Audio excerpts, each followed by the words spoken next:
സമൂഹത്തിൽ ജീവിച്ചിരിക്കുന്ന എല്ലാ മനുഷ്യർക്കും പ്രാർത്ഥന അവരുടെ ജീവിതത്തിൻ്റെ ഒരു ഭാഗമാണ്. ഏത് മതസ്ഥരായിരിക്കുന്നവരായിരുന്നാലും ഏത് വ്യക്തികളാണെങ്കിലും പ്രാർത്ഥിക്കാൻ മടിയില്ലാത്തവരാണ് മനുഷ്യർ. കാര്യം അവരുടെ ആവശ്യങ്ങൾ അവരെ കൊണ്ട് തന്നെ പൂർത്തീകരിക്കാൻ കഴിയത്തില്ല എന്നും അവർക്കൊരു സഹായകൻ ആവശ്യമാണ് എന്നുള്ള ബോധ്യമാണ് മനുഷ്യനെ പ്രാർത്ഥിക്കാൻ വേണ്ടിയിട്ട് പ്രേരിപ്പിക്കുന്നത്. അതുകൊണ്ട് തന്നെ പ്രാർത്ഥന മനുഷ്യ ജീവിതത്തിൻ്റെ ഭാഗമായിട്ടാണ് കണക്കാക്കിയിരിക്കുന്നത്. എന്നാൽ ലളിതമായൊരു ചോദ്യം ചോദിച്ചുകൊണ്ട് ഇന്നത്തെ സന്ദേശം ഞാൻ നിങ്ങളുടെ മുമ്പിൽ പങ്കുവെക്കുവാൻ ആഗ്രഹിക്കുന്നു. നിങ്ങൾ പ്രാർത്ഥിച്ച എല്ലാ വിഷയങ്ങൾക്കും, നിങ്ങൾ ദൈവത്തോട് അപേക്ഷിച്ച എല്ലാ പ്രാർത്ഥന വാചകങ്ങൾക്കും ദൈവം നിങ്ങൾക്ക് മറുപടി തന്നിട്ടുണ്ടോ? അല്ലെങ്കിൽ മറുപടി തരാതിരിക്കുന്നതിൻ്റെ കാരണം എന്താണ്? ഇത്യാദി വിഷയങ്ങളാണ് നമ്മൾ ഇന്ന് ഈ ചിന്തകളിലൂടെ, ഈ ദൈവവചനത്തിൻ്റെ ധ്യാനങ്ങളിലൂടെ പങ്കുവെക്കുവാനായിട്ട് ശ്രമിക്കുന്നത്. ഈ അനുഗ്രഹിക്കപ്പെട്ട സന്ദേശത്തിലേക്ക്, ടെൻഡർ ഹോളി സ്പിരിറ്റിൻ്റെ മറ്റൊരു വീഡിയോയിലേക്ക് എല്ലാവർക്കും ഹൃദയംഗമായ സ്വാഗതം.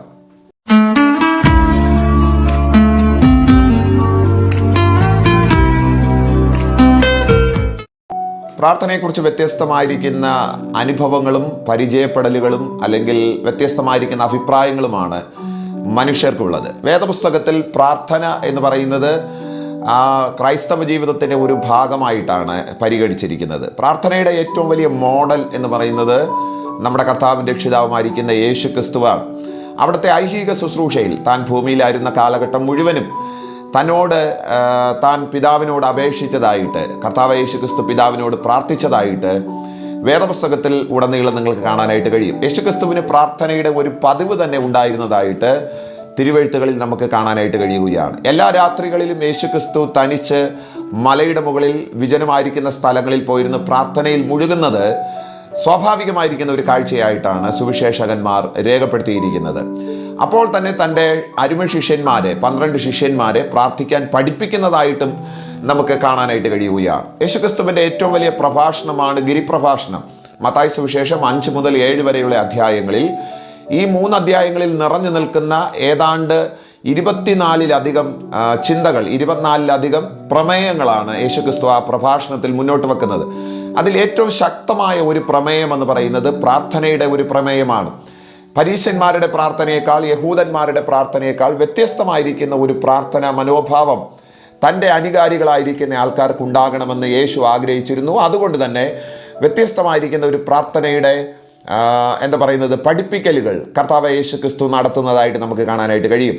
ലൂക്കോസ് സുവിശേഷം 11-ാമത്തെ അധ്യായം നിങ്ങൾ വായിച്ചു കഴിഞ്ഞാൽ അതിനകത്ത് പ്രാർത്ഥനയുടെ പ്രിൻസിപ്പിൾസ്, അതിൻ്റെ പ്രധാനപ്പെട്ട തത്വങ്ങൾ നിങ്ങൾക്ക് കാണാനായിട്ട് കഴിയും. 3 പ്രധാനപ്പെട്ട ഉപമകൾ പറഞ്ഞുകൊണ്ട് യേശു ക്രിസ്തു പ്രാർത്ഥിക്കാൻ ആവശ്യപ്പെടുന്നതും പ്രാർത്ഥനയുടെ ആവശ്യകതയെ മുന്നോട്ട് വെക്കുന്നതും നമുക്ക് കാണാനായിട്ട് കഴിയുകയാണ്. നമ്മുടെ പ്രാർത്ഥനകൾക്ക് ദൈവം റെസ്പോണ്ട് ചെയ്യുന്ന 3 വ്യത്യസ്തമായിരിക്കുന്ന അനുഭവങ്ങൾ, 3 വ്യത്യസ്തമായിരിക്കുന്ന പ്രത്യേകതകളാണ് ഇന്ന് ഈ സന്ദേശത്തിലൂടെ ഞാൻ നിങ്ങളോട് പങ്കുവെക്കുവാനായിട്ട് ശ്രമിക്കുന്നത്. നമ്മുടെ എല്ലാ പ്രാർത്ഥനകൾക്കും ദൈവം മറുപടി നൽകുന്നുണ്ടോ? നമ്മുടെ എല്ലാ പ്രാർത്ഥനകളും ദൈവം കേൾക്കുന്നുണ്ടോ? ദൈവം എങ്ങനെയാണ് ആ പ്രാർത്ഥനാ വാചകങ്ങളോട് പ്രതികരിക്കുന്നത്? വിശുദ്ധ വേദപുസ്തകത്തിലെ ചില വേദഭാഗങ്ങളെ ആസ്പദീകരിച്ചുകൊണ്ട് ആ ചോദ്യത്തിന് ഒരു ഉത്തരം പറയുവാനാണ് ഞാൻ ശ്രമിക്കുന്നത്. നമ്മുടെ പ്രാർത്ഥനകളോട് ദൈവം റെസ്പോണ്ട് ചെയ്യുന്ന, പ്രതികരിക്കുന്ന ഒന്നാമത്തെ രീതി എന്ന് പറയുന്നത്, തീർച്ചയായിട്ടും അത് പൗലോസ് എഫേസ്യ സഭയോട് പറയുന്ന ഒരു ദൂതാണ്. നാം ചോദിക്കുന്നതിനും നനയ്ക്കുന്നതിനും അത്യന്തം പരമായി നമ്മളിൽ ചെയ്യുവാൻ കരുത്തുള്ള ദൈവത്തിൻ്റെ ശക്തി എന്ന് പറഞ്ഞുകൊണ്ട് ആ വാക്യം പുരോഗമിക്കുന്നത് നമുക്ക് കാണാനായിട്ട് കഴിയും.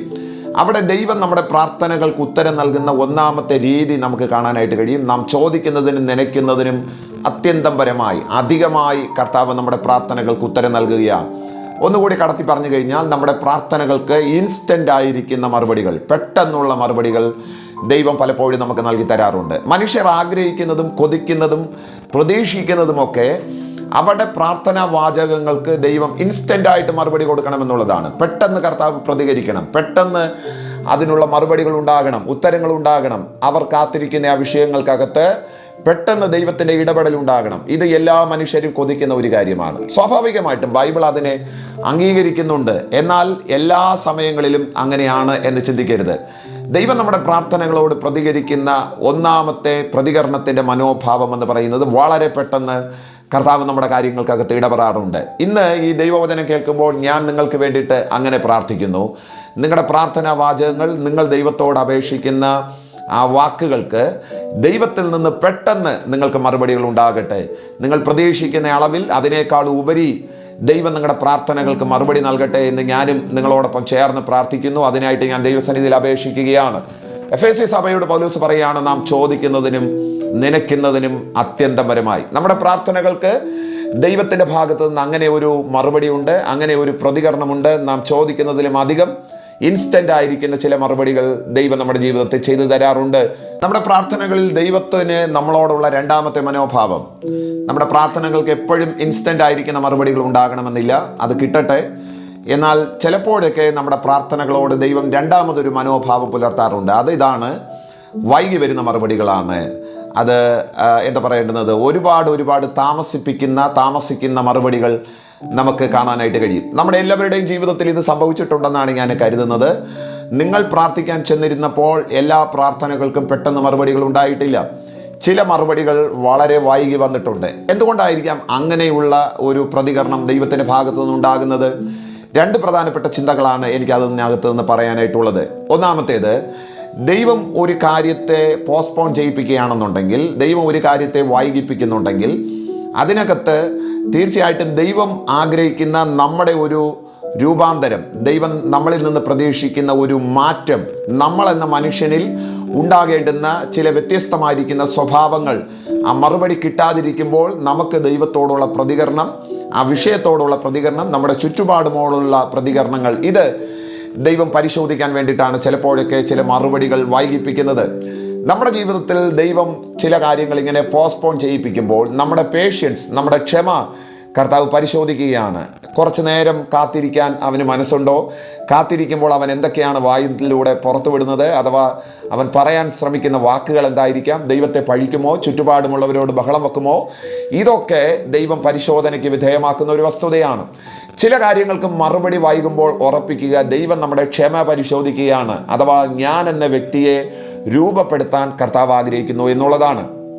ഈ ദൈവവചനം കേൾക്കുമ്പോൾ ഓർക്കുക, നിങ്ങളുടെ ജീവിതത്തിൽ ദൈവം ചില മറുപടികൾ വൈകിപ്പിക്കുമ്പോൾ അതിനകത്ത് നിങ്ങൾ എന്ന മനുഷ്യനെ, നാം എന്ന വ്യക്തിയെ കർത്താവ് കുറച്ചുകൂടി രൂപപ്പെടുത്താൻ ആഗ്രഹിക്കുന്നു എന്നുള്ളതാണ്. കുറച്ചുകൂടി ക്ഷമയുള്ളവനും കാത്തിരിക്കാനുള്ള ഒരു മനസ്സുള്ളവനും കുറച്ചുകൂടി ദൈവത്തോട് ആശ്രയമുള്ളവനുമായി മാറാൻ വേണ്ടിയിട്ട് കർത്താവ് കൊതിക്കുന്നു എന്നുള്ളതാണ് അതിൻ്റെ ഒന്നാമത്തെ ചിന്തയെന്ന് പറയുന്നത്. എന്തുകൊണ്ടായിരിക്കാം ദൈവം നമ്മുടെ മറുപടികളെ, നമ്മുടെ പ്രാർത്ഥനകളുടെ ഉത്തരത്തെ വൈകിപ്പിക്കുന്നത്? അതിൻ്റെ ഒന്നാമത്തെ ഉത്തരമെന്ന് പറയുന്നത് ഇതാണ്, ദൈവം നമ്മളെ രൂപപ്പെടുത്താൻ ആഗ്രഹിക്കുന്നു എന്നുള്ളതാണ്. രണ്ടാമത്തേത് തീർച്ചയായിട്ടും അത് മറ്റൊരു വശമാണ്, അല്ലെങ്കിൽ ഒരു ആത്മലോകത്തെ ഒരു അനുഭവമാണ് എന്ന് പറയേണ്ടിയിരിക്കുന്നു. ദാനിയേൽ പ്രവാചകന്റെ പുസ്തകത്തിൽ ദാനിയേൽ ഒരു പ്രാർത്ഥനയുടെ മറുപടിക്ക് വേണ്ടിയിട്ട് ദൈവസന്നിധിയിൽ ഇരിക്കുകയാണ്. താൻ കണ്ട ഒരു സ്വപ്നത്തിൻ്റെ വ്യാഖ്യാനത്തിന് വേണ്ടിയിട്ട് ദൈവസന്നിധിയിൽ ഇരിക്കുമ്പോൾ ആ പ്രാർത്ഥനയുടെ ദിവസങ്ങൾ നീണ്ടുപോകുകയാണ്. ഒരു ദിവസം കഴിഞ്ഞു, 2 ദിവസം കഴിഞ്ഞു, 3 ദിവസം കഴിഞ്ഞു, 21 ദിവസങ്ങൾ പിന്നിടുകയാണ്. 21ാമത്തെ ദിവസം ദൈവത്തിൻ്റെ ദൂതനായ ഗബ്രിയേൽ അവൻ്റെ അടുക്കൽ ഇറങ്ങി വന്നിട്ട് ദാനിയേലിനോട് പറയുന്ന ഒരു വാചകം വളരെ ശ്രദ്ധേയമാണ്. ഏറ്റവും പ്രിയപുരുഷനായ ദാനിയേലെ, നീ നിന്നെ തന്നെ താഴ്ത്തുവാൻ ദൈവസന്നിധിയിൽ ശ്രമിച്ച ആദ്യത്തെ ദിവസം തന്നെ ഞാൻ നിൻ്റെ മറുപടിയുമായിട്ട് നിൻ്റെ അടുക്കൽ വന്നതാണ്. പക്ഷേ എന്തുകൊണ്ട് എനിക്ക് നിൻ്റെ അടുക്കൽ എത്താൻ കഴിഞ്ഞില്ല എന്ന് ചോദിച്ചു കഴിഞ്ഞാൽ, പാർസി രാജ്യത്തിൻ്റെ പ്രഭു കഴിഞ്ഞ 21 നാളുകൾ എന്നോടൊപ്പം പടവെട്ടുകയായിരുന്നു, എന്നോട് യുദ്ധം ചെയ്യുകയായിരുന്നു. ഞാൻ നിൻ്റെ അടുക്കൽ വരാതിരിക്കാൻ, നിൻ്റെ മറുപടി, നിൻ്റെ പ്രാർത്ഥനയുടെ ഉത്തരത്തെ നിൻ്റെ കൈകളിൽ ഏൽപ്പിക്കാതിരിക്കാൻ പാർസി രാജ്യത്തിൻ്റെ പ്രഭു എന്നെ തടയുകയായിരുന്നു. അവിടെ പാർസി രാജ്യത്തിൻ്റെ പ്രഭു എന്നതുകൊണ്ട് അവിടെ ഉദ്ദേശിക്കുന്നത് ആകാശമണ്ഡലങ്ങളിലെ ദുഷ്ടാത്മസേനകളെയാണ് അവിടെ ഉദ്ദേശിക്കുന്നത്. അഥവാ നമ്മുടെ പ്രാർത്ഥനകളെ വൈകിപ്പിക്കുന്നത്, ആ മറുപടികളെ നമ്മുടെ കരങ്ങളിൽ എത്താതിരിക്കാൻ പോരാടുന്ന, യുദ്ധം ചെയ്യുന്ന ഒരു ശക്തികളുണ്ട് എന്നാണ് ആ വാചകങ്ങൾ, ആ വാക്യങ്ങൾ നമ്മളോട് പറയാനായിട്ട് ശ്രമിക്കുന്നത്. എന്തുകൊണ്ടായിരിക്കാം നമ്മുടെ പ്രാർത്ഥനകൾക്ക് മറുപടികൾ വൈകുന്നത്? രണ്ടാമത്തെ മറുപടി എന്ന് പറയുന്നത്, നമ്മുടെ ഉത്തരങ്ങൾക്ക് നേരെ, നമ്മുടെ പ്രാർത്ഥനയുടെ മറുപടികൾക്ക് നേരെ സാത്താന്യ ശക്തികൾ, പൈശാചിക ലോകം യുദ്ധം ചെയ്യുന്നുണ്ട് എന്നുള്ളതാണ് ഏറ്റവും വലിയ കാര്യമെന്ന് പറയുന്നത്. നമ്മൾ മടുത്തു പോകാതെ പ്രാർത്ഥിക്കുന്നുണ്ടെങ്കിൽ, മുന്നോട്ട് പോകാൻ നമുക്ക് മനസ്സുണ്ടെങ്കിൽ, പ്രാർത്ഥന മുടക്കാതിരിക്കാൻ നമുക്ക് താല്പര്യമുണ്ടെങ്കിൽ, വൈകിയാലും ആ മറുപടികൾ നമ്മുടെ കരങ്ങളിൽ എത്തിക്കാൻ ദൈവം വിശ്വസ്തനായ ദൈവമാണ്. നിങ്ങൾ എത്രത്തോളം ഗൗരവമുള്ള ഒരു കാര്യത്തിന് വേണ്ടിയിട്ടാണോ ദൈവസന്നിധിയിൽ പ്രാർത്ഥിക്കുന്നത്, അത്രത്തോളം ഗൗരവകരമായിരിക്കുന്ന ആത്മീക യുദ്ധം നമ്മൾ കാണാത്ത അദൃശ്യ ലോകത്തിൽ നടക്കുന്നുണ്ട് എന്ന് ഈ ദൈവവചനം നമ്മളോട് പറയുകയാണ്. നമ്മുടെ പ്രാർത്ഥനയുടെ വലിപ്പം അനുസരിച്ചിട്ടാണ് ആ യുദ്ധത്തിൻ്റെ കാലയളവുകൾ നിർണ്ണയിക്കപ്പെടുന്നത് എന്നുള്ളത് മറന്നു പോകരുത്. നിങ്ങൾ ആഗ്രഹിക്കുന്നത് ഏറ്റവും വലിപ്പമുള്ള ഒരു വസ്തുതയാണെങ്കിൽ നിങ്ങൾ കൊതിക്കുന്നതും നിങ്ങൾ ആഗ്രഹിച്ച് പ്രാർത്ഥിക്കുകയും ചെയ്യുന്ന ആ സംഗതി എത്രത്തോളം ആത്മലോകത്തിൽ അത് സ്വാധീനമുണ്ടാക്കും എന്നതിനെ ആശ്രയിച്ചിട്ടാണ് അതിൻ്റെ മറുപടികൾ വൈകുന്നത് എന്നുള്ള കാര്യം മറന്നു പോകരുത്. എന്നെ ഇന്ന് കേൾക്കുന്ന ദൈവജനത്തോട്, ദൈവമക്കളോട്, എൻ്റെ സ്നേഹിതരോട് വളരെ ആദരവോടുകൂടി ഞാൻ നിങ്ങളോട് പറയുന്നു, ചിലപ്പോഴേക്കും നിങ്ങളുടെ മറുപടികൾ വൈകുമ്പോൾ അസ്വസ്ഥതകൾ വരാറുണ്ടല്ലേ, വേദനകൾ വരാറുണ്ടല്ലേ, അയ്യോ ദൈവം എന്താ എന്നോട് ഇങ്ങനെ കാണിക്കുന്നതെന്ന് പലപ്പോഴും നമ്മൾ ചോദിക്കാറുണ്ടല്ലേ. പക്ഷേ എങ്കിൽ ശ്രദ്ധിക്കുക, ആത്മലോകത്തിൽ നിങ്ങളുടെ പ്രാർത്ഥനയുടെ ഉത്തരം എന്തോരം സ്വാധീനമുണ്ടാക്കും എന്നതിനെ ആശ്രയിച്ചിട്ടാണ് ആ മറുപടികൾ വൈകുന്നത്. അഥവാ പൈശാചിക ലോകത്തിന് അത് കേടുവരുത്തുമോ ഇല്ലയോ എന്നുള്ള ഒരു ഭയം അത് പിശാചിനുണ്ടെന്നുണ്ടെങ്കിൽ തീർച്ചയായിട്ടും ആ മറുപടികളെ വൈകിപ്പിക്കാൻ പിശാച് ശ്രമിക്കാറുണ്ട്. അത് നമ്മുടെ പ്രാർത്ഥനയുടെ വീര്യം കെടുത്തിക്കളയരുത്. തീർച്ചയായിട്ടും മുന്നോട്ട് പോകാൻ, പ്രാർത്ഥിക്കാൻ കുറച്ചുകൂടി ഉത്സാഹമുണ്ടാകാൻ ഞാൻ ഈ ദൈവവചനം നിങ്ങളോട് പങ്കുവെക്കുകയാണ്. എൻ്റെ പ്രാർത്ഥനകളോടുള്ള ദൈവത്തിൻ്റെ മൂന്നാമത്തെ മനോഭാവം അത് വളരെ വ്യത്യസ്തമാണ്. മൂന്നാമത്തെ ദൈവത്തിൻ്റെ ഒരു പ്രതികരണ രീതി, അത് ചില പ്രാർത്ഥനകൾക്ക് മറുപടികളില്ല എന്നുള്ളതാണ്. നമ്മുടെ പ്രാർത്ഥനകളോട് ദൈവം പ്രതികരിക്കുന്ന മൂന്നാമത്തെ രീതി എന്ന് പറയുന്നത്. ഇത് കേൾക്കുമ്പോൾ നിങ്ങൾക്ക് സങ്കടമുണ്ടാകത്തില്ല എന്ന് ഞാൻ കരുതുകയാണ്. ചില പ്രാർത്ഥനകൾക്ക് ഉത്തരമില്ല എന്ന് പറയാൻ എനിക്ക് അല്പം പോലും ആശങ്കയില്ല. കാര്യം വേദപുസ്തകം അതങ്ങനെ പഠിപ്പിക്കുന്നു. ഏറ്റവും പ്രധാനപ്പെട്ട ഒരു പ്രാർത്ഥനയ്ക്ക് കർത്താവ് മറുപടി കൊടുക്കാതിരിക്കുന്നതും നമുക്ക് കാണാനായിട്ട് കഴിയുകയില്ല. നമ്മുടെ വാഴ്ത്തപ്പെട്ട കർത്താവ് യേശു ക്രിസ്തു അവിടുത്തെ ക്രൂശീകരണത്തിനും ചില മണിക്കൂറുകൾക്ക് മുമ്പ് ഗെത്സമന എന്ന് പറയുന്ന ആ വലിയ തോട്ടത്തിൽ പോയിരുന്നു കൊണ്ട് ചങ്ക് തകർന്ന് പ്രാർത്ഥിക്കുകയാണ്. യേശുക്രിസ്തുവിൻ്റെ ആവശ്യം വളരെ ഗൗരവമുള്ളതായിരുന്നു. കഴിയുമെങ്കിൽ ഈ പാനപാത്രം എങ്കിൽ നിന്ന് നീക്കണം. ഇതായിരുന്നു പിതാവിനോട് കർത്താവ് യേശു ക്രിസ്തു മുന്നോട്ട് വച്ച ഏറ്റവും വലിയ ആവശ്യം എന്ന് പറയുന്നത്. നോക്കൂ, ദൈവം അതിനെ നിരസിക്കുകയാണ്, ദൈവം അതിനെ തള്ളിക്കളയുകയാണ്. ആ ആപ്ലിക്കേഷൻ ദൈവം സ്വീകരിക്കുന്നില്ല എന്നുള്ളതാണ് നമുക്ക് ആ സംഗതിയിൽ കാണാൻ കഴിയുന്ന ഏറ്റവും വലിയ കാര്യമെന്ന് പറയുന്നത്. നോക്കൂ, ദൈവം ചിലപ്പോഴൊക്കെ നമ്മുടെ പ്രാർത്ഥനകൾക്ക് മറുപടി തരുന്നില്ല. ദൈവം ആ ആപ്ലിക്കേഷൻ റിജക്റ്റ് ചെയ്യാറുണ്ട്. എന്തിനായിരിക്കാം ദൈവം അങ്ങനെ ചെയ്യുന്നത്? നമ്മൾ ചങ്ക് തകർന്ന് പ്രാർത്ഥിച്ച, ചോര വിയർത്ത് പ്രാർത്ഥിച്ച ആ പ്രാർത്ഥനാ വിഷയങ്ങൾക്ക് ദൈവം മറുപടി തരാതിരിക്കുന്നത് എന്തുകൊണ്ടായിരിക്കാം? അതിന് വേദപുസ്തകത്തിനകത്ത് ഒരു ഉത്തരമുണ്ട്, ഒന്നല്ല രണ്ട് ഉത്തരമുണ്ട്. കർത്താവ് യേശു ക്രിസ്തുവിൻ്റെ പ്രാർത്ഥന കഴിയുമെങ്കിൽ ഈ പാനപാത്രം നീക്കണമേ എന്നുള്ളതായിരുന്നു. പക്ഷെ നമ്മളവിടെ വായിക്കുന്നത് യേശു ക്രിസ്തുവിൻ്റെ പ്രാർത്ഥനയെ പിതാവായ ദൈവം അംഗീകരിച്ചില്ല. പകരം മറ്റൊന്നാണ് പിതാവ് അവിടെ ചെയ്തു കൊടുക്കുന്നത്. അത് ഇങ്ങോട്ട് ലേഖനങ്ങളിലേക്ക് വരുമ്പോൾ അപ്പോസ്തലനായ പൗലോസ് 2 ലേഖനങ്ങളിലായിട്ട് ആ മറുപടി 2 കൊടുക്കുന്നുണ്ട്. അതിൽ ഒന്നാമത്തെ മറുപടി ഫിലിപ്പിയ ലേഖനത്തിലുള്ള ഒരു കാര്യമാണ്, 2-ാമത്തെ അധ്യായം. അവിടെ നമ്മൾ ഇങ്ങനെയാണ് വായിക്കുന്നത്: നമ്മുടെ വാഴ്ത്തപ്പെട്ട കർത്താവ് യേശു ക്രിസ്തു മരണത്തോളം, ക്രൂശിലെ മരണത്തോളം അനുസരണമുള്ളവനായതുകൊണ്ട്, തൊട്ട് താഴെയുള്ള വാക്യത്തിൽ അപ്പോസ്തലൻ പറയുന്നു, അതുകൊണ്ട് പിതാവായ ദൈവം അവനെ ഉയർത്തി സകല നാമത്തിനും മേലായ നാമം നൽകി ആദരിച്ചു. എൻ്റെ പാനപാത്രത്തെ നീക്കണമേ എന്ന് പുത്രനായ ക്രിസ്തു പിതാവായ ദൈവത്തോട് പ്രാർത്ഥിക്കുമ്പോൾ ആ പാനപാത്രം നീക്കി എന്നിരിക്കട്ടെ, യേശുവിൻ്റെ ആ പ്രാർത്ഥനയ്ക്ക് പിതാവായ ദൈവം ഉത്തരം കൊടുത്തു എന്നിരിക്കട്ടെ. അങ്ങനെ കൊടുത്തിരുന്നുവെങ്കിൽ ഫിലിപ്പിയ ലേഖനത്തിൽ നമ്മൾ ഈ വായിക്കുന്ന വാക്യം അവിടെ ഉണ്ടാകത്തില്ലായിരുന്നു. സകല നാമത്തിനും മേലായ നാമം കിട്ടാനുള്ള സാധ്യത വളരെ കുറവായിരുന്നു. ദൈവം നമ്മുടെ പ്രാർത്ഥനകളെ റിജക്റ്റ് ചെയ്യുമ്പോൾ, ആ ആപ്ലിക്കേഷൻ തള്ളിക്കളയുമ്പോൾ, മറ്റൊരു ഭാഗത്ത് ദൈവം നമ്മളെ ആദരിക്കാൻ വേണ്ടിയിട്ടാണ് ആ പ്രാർത്ഥനാ വാചകങ്ങളെ ദൈവം റിജക്റ്റ് ചെയ്യുന്നത് എന്നുള്ള കാര്യം മറന്നു പോകരുത്. നാം ചോദിക്കുന്ന കാര്യത്തിന് ഉത്തരം തരാതിരിക്കുമ്പോൾ, നമ്മൾ ആവശ്യപ്പെടുന്ന കാര്യത്തിന് ദൈവം മറുപടി നൽകാതിരിക്കുമ്പോൾ, അതിൻ്റെ മറുഭാഗത്ത് നാം ചോദിക്കാത്ത, നമ്മുടെ കണ്ണുകൾക്ക് എത്തിപ്പെടാൻ കഴിയാത്ത, നമ്മുടെ ചിന്താധാരകൾക്ക് എത്തിപ്പെടാൻ കഴിയാത്ത വേറെ ഏതോ ഒരു കാര്യത്തിനകത്ത് ദൈവം നമ്മെ വളർത്തുകയാണ്, ദൈവം നമ്മളോടുള്ള ആദരവും സ്നേഹവും പ്രകടിപ്പിക്കുകയാണ് എന്നുള്ളതാണ് ഏറ്റവും വലിയൊരു കാര്യം. കർത്താവിൻ്റെ പ്രാർത്ഥന കേൾക്കുന്നില്ല എന്ന് ആർക്കെങ്കിലും തോന്നുന്നുണ്ടെങ്കിൽ കുഞ്ഞെ, അത് വളരെ തെറ്റായ ഒരു ചിന്താധാരയാണ്. ദൈവം നിൻ്റെ പ്രാർത്ഥനയുടെ ആ വാചകങ്ങളേക്കാൾ നിനക്ക് മെച്ചപ്പെട്ടത്, നിനക്ക് ഏറ്റവും ശ്രേഷ്ഠമെന്ന് നിനക്ക് തോന്നുന്നതിനേക്കാൾ വലുത് ദൈവം മറ്റൊരു ഭാഗത്ത് നിനക്ക് ഉയർത്തുകയാണ്.